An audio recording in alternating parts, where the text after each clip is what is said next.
ప్రజా రాజధాని అమరావతి కనెక్టివిటీలో సీడాక్సిస్ రోడ్డుదే ప్రధాన భూమిక. ఉండవల్లి నుండి దొండపాడు వరకు విస్తరించి ఉన్న ఈ రోడ్డు ద్వారా అమరావతిలో ఉన్న అన్ని ప్రాంతాలను సులభంగా చేరుకోవచ్చు.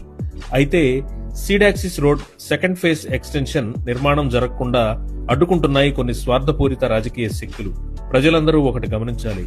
ఉండవల్లి ప్రాంతంలో సీడాక్సిస్ రోడ్డుకు అవసరమైన 2 ఎకరాల 77 సెంట్ల భూమికి గాను ఆ గ్రామానికి చెందిన 10 మంది రైతులకు పరిహారం కింద 7,14,00,000 రూపాయలు కోర్టులో డిపాజిట్ చేశారు ఏపీ CRDA వారు. సీడాక్సిస్ రోడ్ లో ఉండవల్లి గ్రామంలో ఎవరైతే అవార్డు పాస్ చేసిన 10 మంది రైతులకు సంబంధించి 2 ఎకరాల 77 సెంట్లు భూమిని 7,14,00,000 భూసేకరణ కోర్టుకి అక్కడ డిపాజిట్ చేశాము.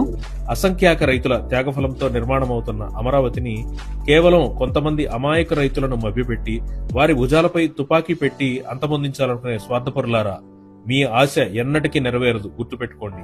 జై అమరావతి, జై ఆంధ్రప్రదేశ్.